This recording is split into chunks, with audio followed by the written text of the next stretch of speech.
신약성경 사도행전 4장 23절부터 31절까지의 말씀입니다.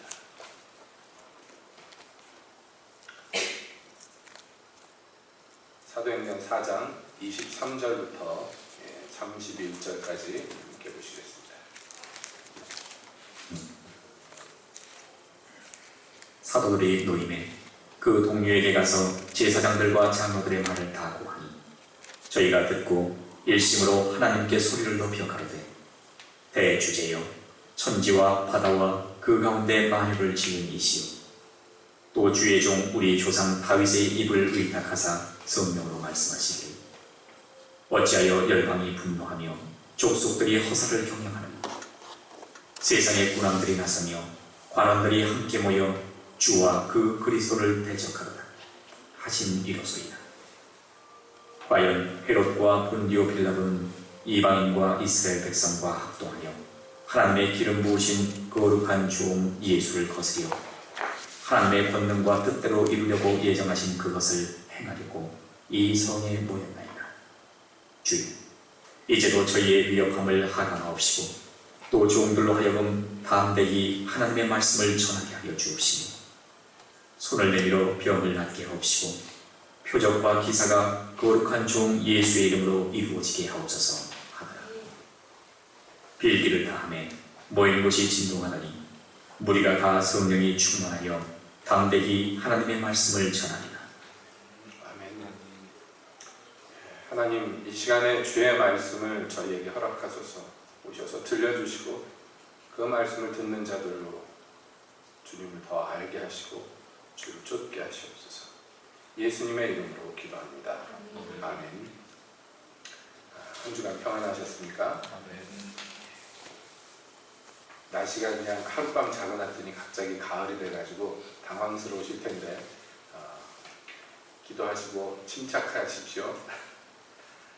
자, 오늘 읽은 본문의 말씀은 여러분 여러 차례 우리가 함께 은혜를 나누었던 말씀이며 또 제가 성경 중에서도 참 좋아하는 그런 부분이기도 합니다. 이 일의 전말은 우리 잘 아는 대로 그 사도 요한과 베드로가 성전에 기도하러 가는데 거기에서 북어라는 거지를 만났어요. 그래서 그 거지를 보다가 그에게 말합니다.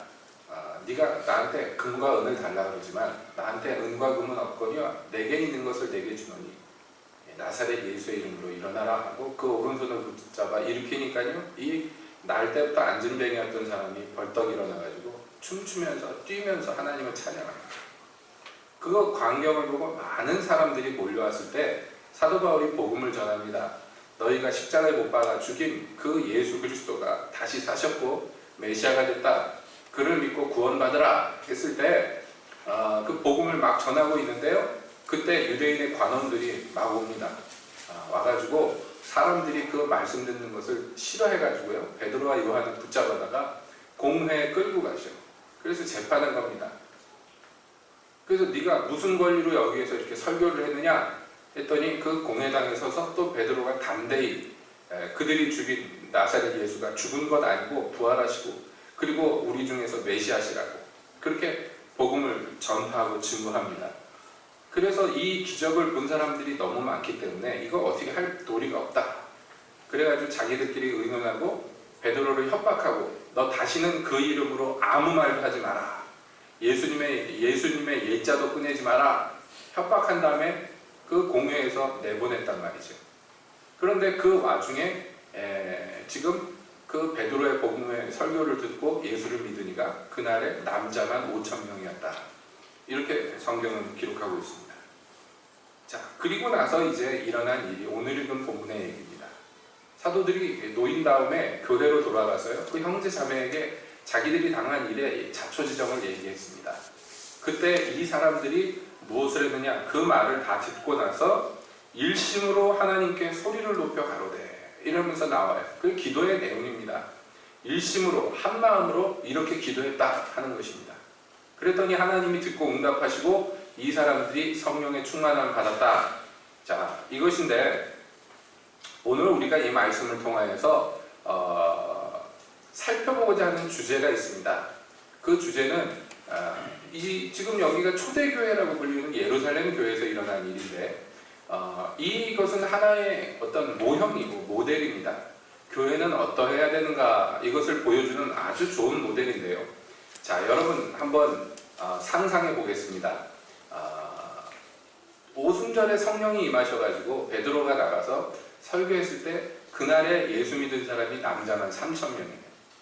그리고 그 중간에 또 믿은 사람들이 있겠지만 그 우수리 다 떼고 오늘 이 사건을 통해서 예수님을 믿은 사람이 5,000명이에요. 자, 그러면 최소한 이 교회 교인이 지금 8,000명입니다.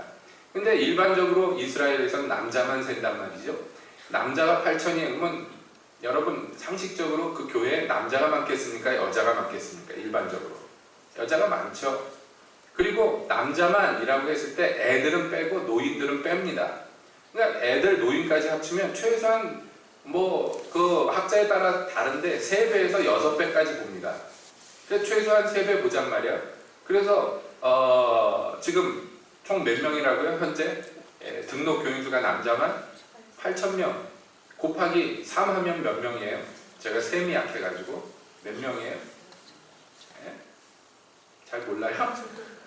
아시죠? 아는데 모른 척 하는 거죠? 24,000명 맞아요? 382, 24? 여러분 24,000명이에요 교인이. 이때가요 지금부터 2000년도 더 전이에요. 그러니까 인구가 지금처럼 이렇게 따닥따닥하던 시대가 아닙니다. 그러니까 24,000이 한 도시에서 한 교회가 이게 작은 숫자입니까? 그렇지 않습니다. 그러니까 지금 제가 상상해 보시라는 거예요. 교인이 24,000인 교회가 있어요. 그런데 그 성읍에 사람들이 기껏 해봐야 한 1, 20만 명밖에 안 돼. 많아봐야. 거기에서 24,000이. 그러면 굉장히 많은 거예요, 이게. 비율로 따지면 굉장한 규모의 군중입니다. 여러분 사람 수가 이 정도 되면요. 이게 세력이 되고 이게 힘이 되죠. 자, 이 정도 규모를 가졌어요. 그런데 지금 협박을 당했어요. 당국자들로부터 해서. 협박을 당했는데 그게 공식적인 협박이 아니고 비공식적인 협박이에요. 그러면 선택할 수 있는 가지수가 몇 가지가 됩니다. 자, 이런 일을 보통 겪으면 어떻게 되느냐? 둘 중에 하나죠. 당국자들과 타협을 하든가, 그렇지 않으면 그 반대편에 있어서 군중을 갖다가 몰아서 어떤 세력을 등에 업든가. 일반적으로 이렇게 해야죠. 그래야지 생존이 보장됩니다. 좀 과격합니까? 그런데 역사가 증명하죠. 일반적으로 성공하든 또는 실패하든 간에 일반적으로 이 정도 무리가 모이면 이 둘 중에 하나를 선택합니다. 좀 더 교활한 사람이 지도자인 경우에는 이 두 가지를 동시에 하죠. 사람들을 모아가지고 힘을 얻은 다음에 그 힘으로써 은근슬쩍 타협점을 요구해가지고 그래가지고 자리를 안착을 하려고 합니다. 자, 당국자들 입장에서도 서로 조금 한 발씩 뒤로 물러나서 너희가 예수를 우리가 죽였다고 자꾸 그러는데 듣기 싫은데 그 얘기 좀 안 하면 안 되냐? 니네 교주인 예수랑 우리랑 사이가 그렇게 나쁘지 않았다고, 나쁘지만은 않았다고, 알고 보면 좋았다고. 그래서 예를 들어서 니고데모 같은 사람들을 앞장 세워가지고 얼굴마담 해가지고 그래서 어떻게 이렇게 좀 스무스하게 넘어가면 좋지 않겠는가? 정치하는 사람들이 시대에 따라서 항상 그렇죠. 이렇게 저렇게 해가지고 타협을 보고 그래서 이제 안착을 해서, 왜냐하면 지금 교회가 세워진 지 얼마 안 됐잖아요. 이 기반을 좀 닦아야 될 시기란 말이죠. 이렇게 해가지고 좀 더 뭔가 규모 있게 좀 세력 있게 해서 사회적으로도 좀 보장을 받고 보호를 받을 수 있는 이런 방안을 선택하고 이렇게 나가야 됩니다. 제가 지금 과한 상상을 얘기한 건 아니고요. 일반적으로 그렇게 하더라는 거예요. 일반적으로. 이게 사람의 성정입니다. 여러분 오늘날의 현대에서도 마찬가지입니다. 여러분 그 몇 년 전에 어떤 우리나라 기독교의 한 은사주의 교파인데 그 큰 대형교회예요. 많습니다. 교인이. 거기에 목사님이 이제 제보가 들어왔는데 도박을 했느니 무슨 성추행을 했느니 이런 얘기가 있어가지고 MBC PD 수첩에서 그 취재를 해가지고 이제 그거를 편집을 해가지고 방송을 하게 됐어요. 그런데 그 방송하려고 송출하는 날 그 전교인이 MBC에 몰려가가지고요 다 때려부셨어요. 방송 기계 자체를 때려부셨어요. 그래서 송출을 못했어요. 방송을 처음에 시작만 하고 5분이나 했나? 그 다음에 그냥 할 수 없어서 동물의 왕국을 틀어줬습니다. 이게 전무후무한 사건인데요. 그래가지고 그 뒤에 어떻게 되었을까요? 여러분 굉장한 테러입니다. 이게 사람들 수만 명이 몰려갖고 경비원을 두드려 패고 들어가서 그 고가의 방송 장비를 막 두드려 팼는데, 그래서 부시고 막 난리가 났는데 6명인가 벌 받았어요. 그 중에서 주도자가. 그것도 큰 벌도 아닙니다. 벌금 좀 내고 감옥 간 사람도 없어요. 왜 그랬을까요? 우리나라 여러분 공중파 방송사면은 힘 있는 단체입니다. 그럼에도 불구하고요 크게 어떻게 할 수 없는 것은 그만큼 많은 사람의 숫자라는 것이 힘이기 때문에 그래요. 세력이기 때문에 그렇습니다. 그래서 종종 한국의 기독교가요 그 자리에 섭니다. 자기들의 힘을 보여줍니다. 뭔가 기독교에게 좀 불리한 듯 보이는 것이 나타날 때, 예를 들자면 사학법 개정하려고 그럴 때 여러분 그 사립학교들이 비리가 정말 많아요. 뭐 이루 말할 수 없습니다. 이거는 좋은 학교 다닌 사람들, 울진 중고등학교 나온 친구들은 잘 모르는데요. 도시에서 이상한 사립 가면요 아주 허리가 부러집니다. 부모들이요. 왜냐하면 매년 체육복을 새로 사야 돼요. 매년 전교생 체육복이 달라져요. 하다못해 급식이라군요, 이건 뭐 거지 새끼 줘도 안 주워 먹을 것 같은 거, 그런 거 줍니다. 돈은 돈대로 받아먹고요. 학교 건물은 뭐 이루 말할 수 없습니다. 사학비리라는 거 말할 것 없죠. 그러니까 이거 좀 고치자. 그런데 문제는요 사립학교 중에서 기독교 학교가 상당히 많다는 거예요. 그래가지고 한국교회가 들고 일어났어요. 이거 법 못 고치게 하겠다고. 뭐 다른 이유도 물론 있습니다.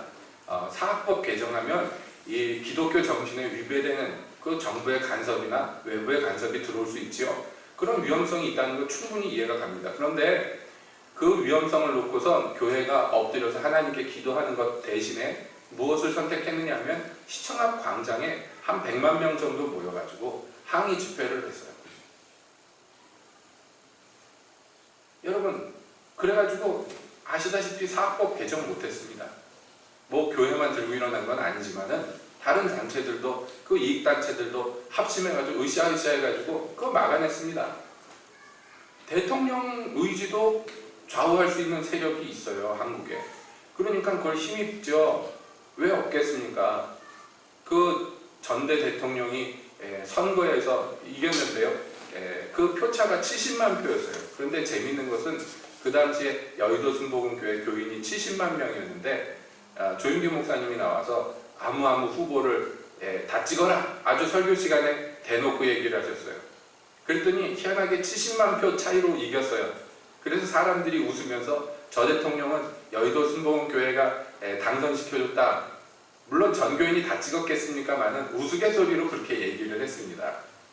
여러분 이건 누가 봐도 세력이고요 힘입니다. 가시적인 힘이에요. 실제로 물리적으로 움직이는 힘이기 때문에 이거를 발동시키면요 소위 세상에서 힘있다 하는 사람들도 좌우될 수밖에 없어요. 자, 그러나 우리는 그런 얘기 이제 그만합시다. 성경으로 돌아가 봅시다. 그때 예루살렘 교회 어떤 면에서 서울 1000만 명 중에서 70만 명 교회보다도 더 큰 비율을 가진 이 예루살렘 교회, 거기다가 얼마 전에 이 교회 지도자가 저것들의 손에 죽임을 당했어요. 원한도 많이 있을 수 있습니다. 그러나 이 예루살렘 교회가 선택한 것은 무엇이었는가? 이 사태 앞에 선택한 것은 그들이 일심으로 하나님께 부르짖기 시작했어요. 그리고 무엇을 요구했습니까? 하나님, 우리를 보호해 주시고 저 나쁜 놈들에게 벼락을 쳐주세요. 이걸 요구한 것이 아니에요. 그들이 기도했는데 무엇을 기도했느냐? 물론 하나님께서 보호해 주시기도 기도했습니다만 그들이 주로 기도한 것, 주력으로 기도한 것은 다름 아닙니다. 우리가 하나님 담대하게 해주십시오. 그렇게 기도했어요. 두려워하지 않게 해주십시오. 지금 세상에 왕들이 일어나고 군왕들이 일어나고 민족들이 일어나가지고 그리스도를 대적합니다. 그리스도의 대표가 지금 누구예요? 자기들이에요. 이 땅에 유일무이한 그리스도의 대리인으로 서 있는 자들이 자기입니다. 예수님이 공격받는다는 것은 지금 교회가 공격받는 것이에요. 이 무서운 공격 앞에서 주님, 종들로 담대함을 잃지 않게 해주십시오. 그래서요, 담대해져서 뭘 어떻게 하겠다고요? 총칼을 들고 나가 싸우겠다는 것입니까? 아니요. 담대하여서 나가서 복음을 증거하게 해주십시오. 두려워서 뒤로 물러나거나 위축되지 않고 오히려 이러한 상황에서 더 담대함을 얻어서 나아가 복음을 전파하게 해주십시오. 그리고 그 복음을 전파할 때 그냥 말로만 되지 않고 주님의 능력이 나타나십시오. 우리가 손을 얹으면 병자가 낫도록 해주십시오. 그리고 이 모든 이외 그 외에 많은 기적들이 주 예수님의 이름으로 나타나게 해주십시오 하고 기도했어요. 그러니까 이들의 기도의 방향은 분명한 것이에요. 뭐냐면 뒤로 물러나거나 자기들의 안전을 구축하거나 기반을 닦거나 이런 것 아닙니다. 어떻게 보면 굉장히 어리석어 보이고 뒤도 돌아보지 않는, 정말로 앞만 보고 돌진하는 그런 사람들처럼 앞으로 나가기를 기도했어요. 앞으로 하나님의 나라가 전진해 나가기를, 자기들로 말미암아 하나님의 복음이 더 증거되기를. 이들의 마음의 목표는 분명했는데 중요한 것은요, 이러한 기도를 할 때 성경은 이 기도를 뭐라고 했냐면 일심으로 소리를 높여 기도했다 이렇게 돼 있어요. 일심, 그러니까 그 교회가요 뜻이 나는 게 아니에요. 예?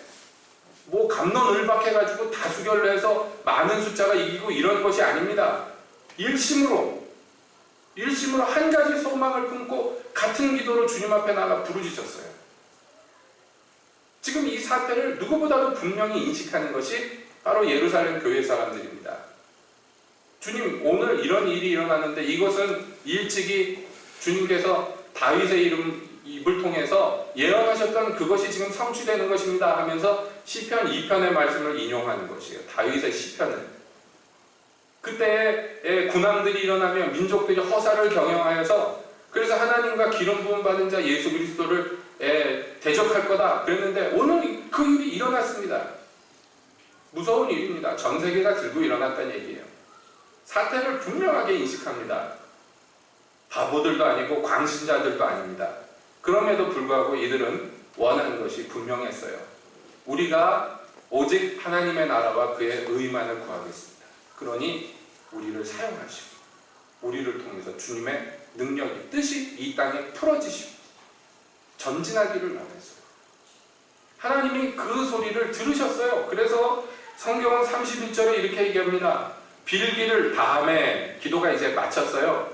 그랬더니요, 모인 곳이 진동하더니 하나님이 아주 강력하게 그들 중에 임하셨어요. 그래서 그 모인 곳이 진동할 정도로, 그리고 우리가 다 성령이 충만해졌어요. 그리고 담대히 하나님의 말씀을 전하기 시작했어요. 여러분, 이것은 한 모형이다 말씀드렸습니다. 교회는 어떻게 운영되고 어떻게 진행돼 나가야 되는지를 우리에게 보여주는, 예루살렘 교회는 말하자면 교회라는 큰 건물이 세워지기 전에 모델하우스와 같이 지어놓은 것이에요. 우리 아파트 분양할 때 모델하우스 보잖아요. 그것처럼 이 집의 주인 되시는 이가, 자, 이 집은 이런 식으로 지어졌고 이런 내부 구조를 갖고 이렇게 운영됩니다 하는 것을 보여주듯이 모델하우스와 같이 이 초대교회를 예루살렘에 세워놓으셨어요. 그래서 그 뒤에 일어나는 교회들이 그 모형을 보고 본받게 하셨단 말이에요. 여기에서 우리가 알 수 있는 것은 교회라는 것의 본질적인 성격입니다. 하나님의 교회는요, 항상 돌파하고 전진해 나갑니다. 사방으로 우겨싼 당한 것 같고 막힌 것 같을 때 위축되거나 뒤로 물러나지 않아요. 왜냐하면 기독교인들이 독하고 강하기 때문에 그런 것이 아니라 기독교인들은요, 믿음이라는 것을 갖고 있기 때문에. 이 믿음이라는 것은 막연한 것이 아니라 뚜렷한 대상이 있는 것이에요. 살아있는 하나님인데 그 하나님을 신뢰하는 것입니다. 굳게 신뢰하기 때문에 그분을 의지하는 것이에요. 그리고 내 뜻이나 내 계획이 아니라 그분의 뜻과 계획을 주의 깊게 살피고 그리고 깨달은 그 주님의 뜻을 그냥 붙잡고 가는 것이에요. 그러다가 실패하면 어떻게 합니까? 실패해도 그것은 나의 문제가 아니에요. 망해도 그것은 내 문제가 아닙니다. 내가 망하지만 그것은 누가 책임져 주시는 거예요? 하나님이 책임져 주시는 것입니다. 그것을 믿고 전진해 나가는 것이에요. 여러분, 이것은 교회라는 단체뿐만 아니라 그 교회라는 단체 구성원되는 모든 기독교인들이 똑같은 본질을 갖고 있다. 이렇게 성경은 증거합니다. 여러분, 그러므로 교회는 바로 이러한 모형을 쫓아서 가야 됩니다. 이들이 쫓아가는 것은 다른 것이 아니에요. 하나님의 뜻, 성령으로 말미암아 가는 것이에요. 성경에 보면 이런 예들이 많이 나옵니다. 사도행전 이제 얼마 더 넘어가면 사도 바울과 신라가 빌립보에 가가지고 복음을 증거하는데, 그 빌립보라는 동네에 어떤 귀신 들린 여종이 있어요. 여자 노예인데 이 여자가 귀신 들렸는데 무슨 귀신이냐 했더니 점치는 귀신이에요. 그래가지고 점을 쳐주는데, 노예가 점을 쳐주는데 복채는 주인이 받아가요. 그러니까 주인이 이 여자 노예 때문에 돈을 톡톡히 벌고 있는데요, 이 귀신 들린 여자가 바울만 나타나면 와가지고 소리를 지르는 거예요. 야, 인간들아, 와라. 이 사람의 말을 들어라. 이 사람은 하나님의 종이고 너희에게 구원의 길을 가르쳐준다. 마치 전도하는 것처럼 지가 뭔데 귀신이 나와가지고 막 떠드는 거예요. 이게 전도하는 게 아니에요. 내용만 보면 맞는 얘기인데 이건 뭐냐면 하나님의 일을 망가뜨리는 것이에요. 여러분, 하나님의 복음은요, 귀신의 입으로 증거되는 게 아닙니다. 지금 하나님의 종들이 나타나는데요, 이놈의 귀신이 와가지고 시끄럽게 하는 거예요. 그래서 바울이 참다 못해 귀신을 내쫓았어요. 그랬더니 이 여자 노예가 귀신이 쫓겨나간 다음에 점을 칠 수가 없잖아요. 그러니까 이 주인이 화가 났어요. 돈을 버는데 그걸 못 벌게 됐잖아요. 그래가지고 고발을 해서 매를 맞고 감옥에 갇혔습니다. 자, 바울과 신라가 주의 복음을 들고 전진해 나가면 주의 뜻을 이루고 있는데, 지금 거기에 하나님께서 도와주시는 것이 아니라 굉장히 큰 불행이 그들에게 닥쳤어요. 로마 시대 때 매를 맞는다 그러면 보통 맞는 게 아닙니다. 죽어라고 때리는 것입니다. 그래서 맞다가 죽는 사람들도 상당히 많았어요. 바울과 신라가 두드려 맞고 손발에 착고를 차고 감옥에 갇혔어요. 억울하죠? 무슨 범죄를 저질렀습니까? 분통이 터질 만합니다. 그런데 그들이 그 밤에요, 찬송 부르기 시작해요. 하나님을 찬양합니다. 전진한다는 게 다른 것이 아닙니다. 하나님을 신뢰하는 것이 어떤 상황인데 이게 찬양이 나오겠습니까? 그런데요, 찬양하는 거예요. 찬양이 나올 만해서 찬양하는 거 아닙니다. 찬양해야 되니까 찬양하는 것이고, 찬양하는 것이 옳으니까 찬양하는 것이고, 찬양하는 것을 좋아하고 선택했기 때문에 찬양하는 것이에요. 그래서 하나님을 찬양하는데 조금 찬양하는 게 아니라 아주 둘이서 얼마나 본때 있게 찬양했는지 다른 옥에 갇힌 죄수들이 그 소리를 다 들었어요. 저 미친 것들이 뭐하나.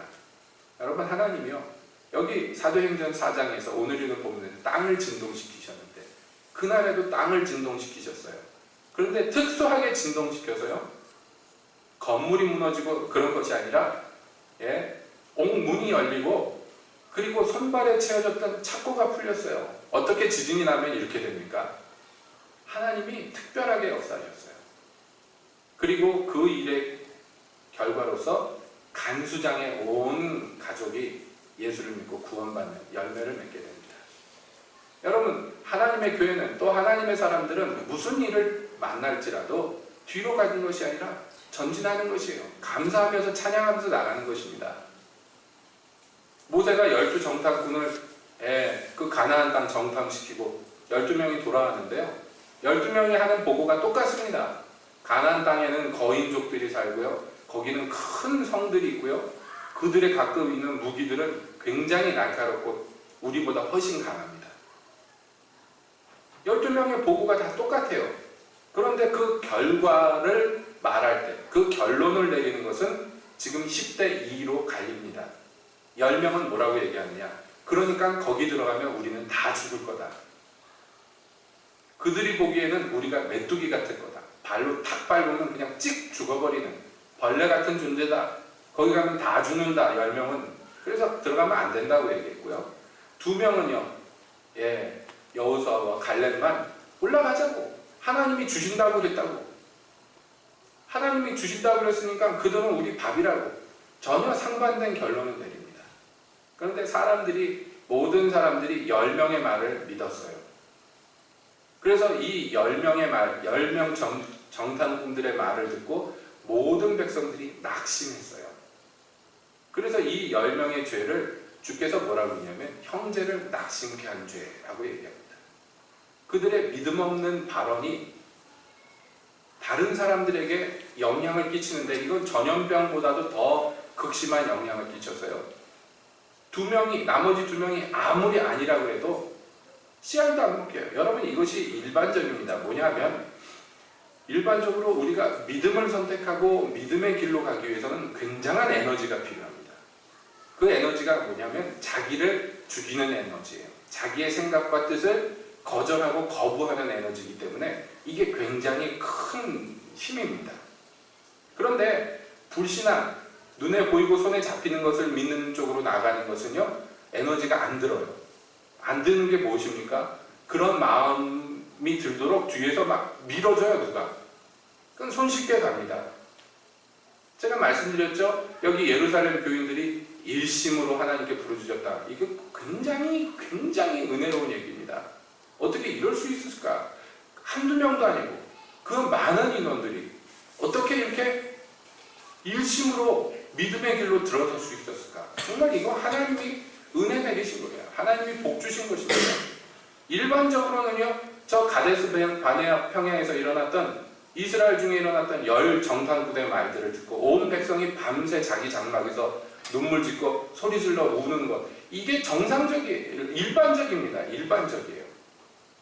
이렇게 불신앙들의 말은요, 폭발적이고 굉장히 능력 있게 파급됩니다. 그래서 어떻게 됐습니까? 그 10 정탐꾼의 말을 들은 사람들, 그 말을 듣고 낙심한 사람들은 가나안 땅에 못 들어갔어요. 아시는 바와 같이. 그들 중에 2명, 여호수아와 갈렙만이 가나안 땅에 들어갈 수 있었습니다. 여러분, 예루살렘 교회가 오늘날의 교회의 모델이다 그랬는데 이 광야의 교회, 이스라엘도요, 우리의 모형이에요. 안 좋은 모형. 그러면 안 된다 하는 것을 보여주는 모형이에요.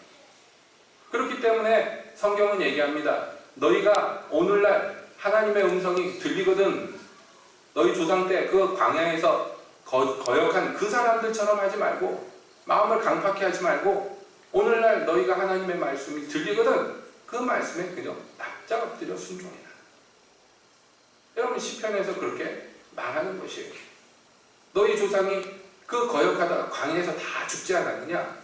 그것이 너희에게 본이 되지 않느냐? 성경은 그렇게 얘기합니다. 그러니까 교회는요, 이게 본질이에요. 본성이어야 합니다. 뭐냐? 항상 주님의 길로 가는데 그게 좀 바보스럽고 손해보는 것 같아도 그 길로 가는 것이에요. 여러분 그럴 때 이러한 순진한 믿음을 가지고 주의 뜻대로 구하고 전진할 때요, 우리 앞에 막혀있는 담이 부서지고 무너집니다. 그래서 이것을 요즘에 잘 쓰는 용어로서 교회에서 얘기하는데 돌파의 기름 부음이라고 얘기합니다. 그 자리에 앉아있거나 또는 세속적인 것으로 자기의 몸을 더럽히거나 세상의 뜻을 받아들이고 육체의 길로 가거나 기독교인이 그렇게 되면요, 그 앞에 벽이 생기는데 그것이 점점 두껍고 견고해집니다. 이게 견고한 진이에요. 견고한 진. 원수가 우리 앞에를 막아놓는 것이에요. 그리고 자 너희는 여기밖에 올 수 없어 라고 마귀가 한계를 지어줍니다. 그러면 사람들이 그것을 아멘 하고 받아들입니다.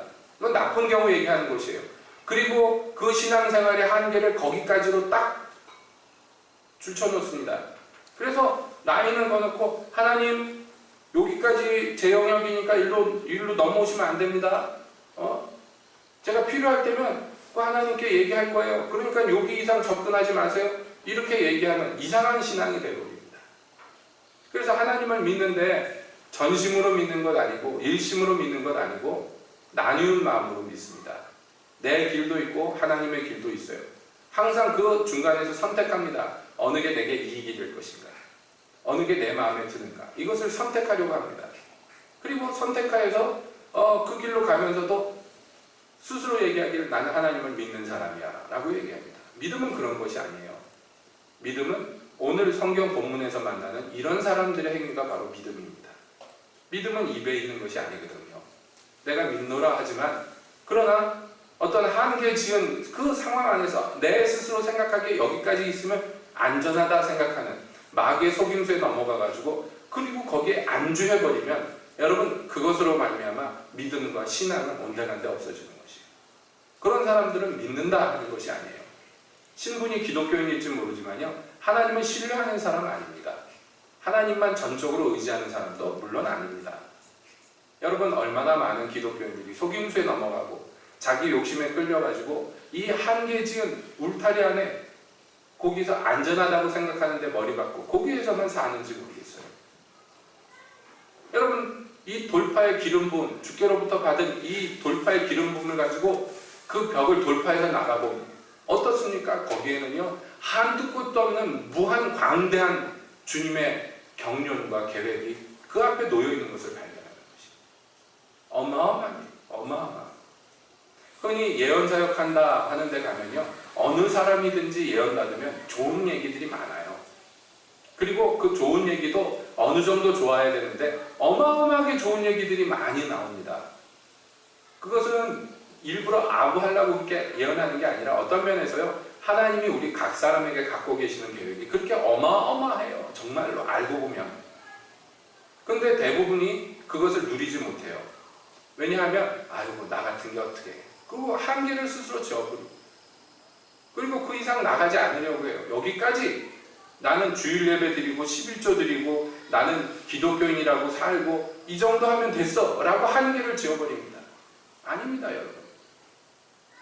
한계는 내가 짓는 것이 아니에요. 한계는 주님의 손에 있습니다. 엊그제도 말씀드렸지만 제가 조카와 같이 생각하는 한 여자아이가 있는데 아이라고 그러니까 참 그렇습니다. 그 처녀아이가 취직해서 직장생활 잘하고 있다가요 이제 며칠 있으면 탄자니아로 선교사로 나간대요. 제가 그 소식을 듣고 한동안 좀 멍해 있었어요. 그래서 전화통화하면서 물어봤어요. 어느 선교단체 소속이고 후원은 어디냐 그랬더니 그런 거 없대요. 그냥 혼자서 선택해서 가는 거예요. 그거 어떻게 알고 가느냐. 우리 형부가 목사인데 그 교회에서 탄자니아 선교사님을 후원한다. 그래서 알게 된 선교사님인데 하나님이 마음을 주신 거예요. 그 선교사님 사역제 가서 동역하라. 그래가지고요 이 처녀아이가 생각만 해도 정말 아찔하죠. 아프리카에 간신히 이름이나 들어본 나라에 얼마나 열악할지 상상이 안 갑니다. 예? 여러분 오늘날 이 한국이 좀 더웠다고 30몇 도 됐다고 그냥 중내산에 누진세 누간세 만들었냐고 욕을 하고 난리인데 여러분 거기는 아마 30몇 도 되면 시원하다고 그럴 거예요. 사람들이 거기를 간다고 기도해달라고 그러는 거예요. 참, 이건 뭐 감사하기도 하고 대견하기도 하고 짠하기도 하고 뭐 여러 가지 감정이 듭니다. 여러분 제가 이 얘기를 하는 것은 그 젊은 처자가 마음에 한계가 없어요. 하나님이 시키면 탄자니아도 가는 거예요. 아유 나 같은 게 어떻게 하고 한계 짓는 게 없어요. 여러분 이런 것들이 믿음입니다. 제 조카 아이 뻘된다는 그 젊은 처자만 그렇겠습니까? 사실 대부분 지금 선교사로 나가 계신 분들이 한계가 그런 쪽으로 없는 사람들이에요. 좀 바보스러운 사람들이에요. 자기 직장 갖고 잘 살던 사람들이 어느 날 문득 주님이 한 나라를 마음에 주시고 가라 그러면 그냥 가는 거예요. 좋아라 갑니다. 죽지 못해 가는 사람도 있겠지만은 대부분 말씀 들어보면요 온통 마음이 그 나라에 빼앗겨. 온통 가기 전에도. 그래서 거기 가지 않으면 견디지 못하는 거죠. 그런 식으로 한계가 없어요. 주님 내가 처자식도 있고 직장생활도 해야 되고 돈도 얼마 벌어야지 생활이 되고 이런 거 없어요. 그냥 그렇게 대책 없어도 되는가. 여러분 어떤 면에서 우리는 대책을 세워봐야 그게 그거예요. 우리가 대책 세운다고 대책대로 되든가요? 대책은 하나님이 세워주시는 게 제일 좋은 거예요. 근데 내가 그 대책 세워주시는 하나님을 믿느냐 안 믿느냐, 그분을 신뢰하느냐 안 신뢰하느냐, 그 문제지 다른 것이 아니에요. 예? 그렇습니다. 저도 감히 비교할 수 없지만은 여러분 그 선교지에 잠시 잠깐 다녀오지만은 그럴 때마다 마음이 무겁고 아픈 구석이 있어요. 어떤 때는 정말 마음이 찢어집니다. 그 애들 재워놓고선 그거 이렇게 보고 있으면 마음이 찢어져. 이것들을 놓고선 나 혼자 어떻게 갔다 와요. 네. 저 에리에리한 마누라한테 이거 맡기고선 어떻게 갔다 오나 생각하면요, 당장 전화기 들고 죄송합니다, 이번에는 못 가겠습니다, 그러고 싶어요. 왜 그런 마음이 안 들겠습니까? 그러나 여러분, 우리가 절대 잊어서가 안 되는 거, 우리가 발 들여놓고 우리가 소속된 이 기독교라는 거, 이 기독교의 대장은 예수님이에요. 그래서 기독교잖아요. 기독이 그리스도란 뜻이거든요. 근데 예수님이 뭐라고 그러셨습니까?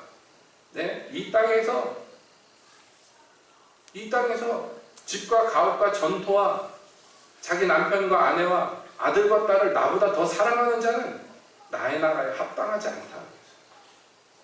심지어는 뭐라고까지 얘기하셨냐면 그것들을 미워해야 된다고 얘기하셨습니다. 사랑의 예수님이요, 미워하라는 것은 무슨 얘기입니까? 진짜 막 자식들, 가족들 미워라 하는 것이 아니겠죠.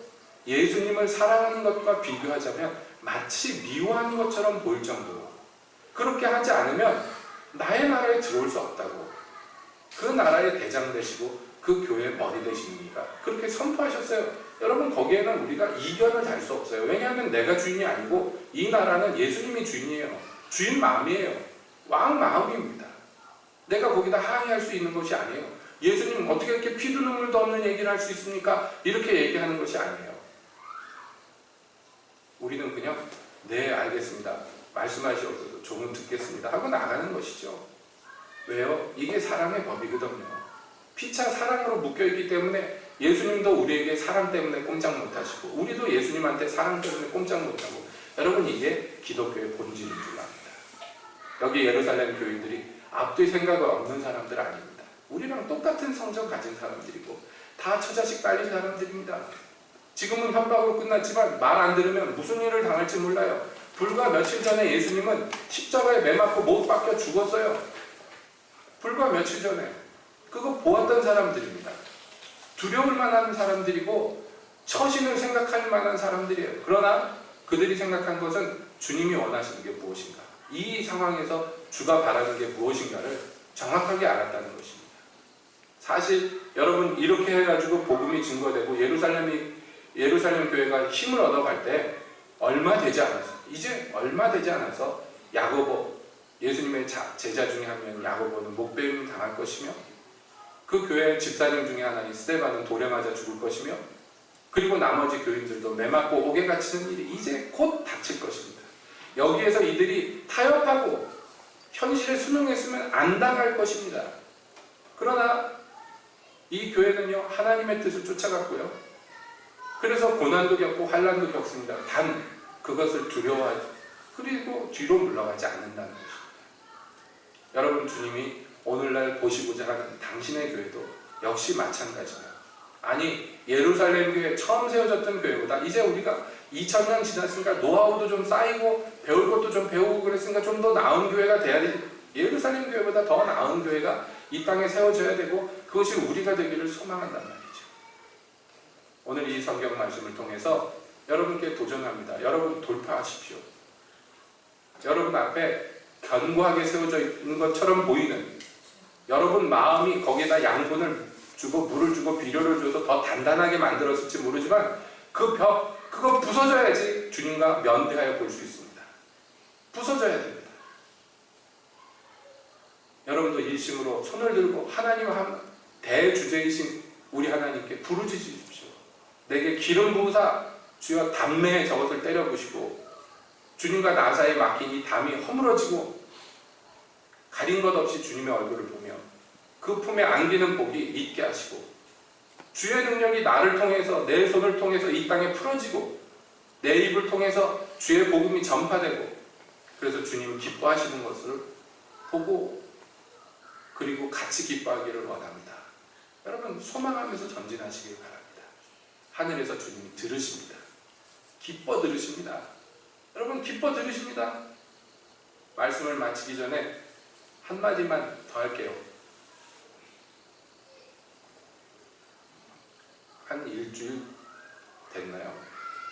새벽 예배 때 새벽 예배를 마치고 이제 기도 시간이 되어서 찬송을 틀어놓고 저 뒤에 의자에 앉아 있는데 기도를 얼마 하는데 부스럭부스럭 문 열리는 소리가 들리더니 유정옥 집사님이 들어왔어요. 그래서 자기 지정석에 가서 옹공옹공 걸어가가지고 앉는데요. 예배 다 끝나고 오셨으니 무슨 사정이 있었겠죠? 그런데 제가 저 난로 옆에 앉아서 있다가 앞에를 휙 지나가는 유정옥 집사님 뒷모습을 보는데요. 주께서 저한테 그러시는 거예요. 얼마나 귀한지 모른다 저 딸이. 그러시는 거예요. 그래서 제가 그런가요? 기왕이면 제 생각에는 일찍 나와서 있으면 더 귀하지 않는가. 그런데 그게 주님이 보시기에 귀하대요. 저는 이해가 잘 안 갔어요. 근데 주님이 아마 생각하시는 게 그런 것 같아요. 여러분도 해보셔서 알잖아요. 눈 떴는데 예배 시작한 시간이에요. 예배 시간 벌써 시작했어. 그러면 새벽에 무슨 생각이 들 거예요? 오늘은 공쳤네. 내일이나 열심히 하자. 그 생각이 누구나 들잖아요. 그런데 늦게 일어났는데 주섬주섬 준비해가지고 예배당을 향해서 나오는 거, 여러분 물론 일찍 나오는 것도 좋지만 주님께서 그 마음을 아시는 것 같아요.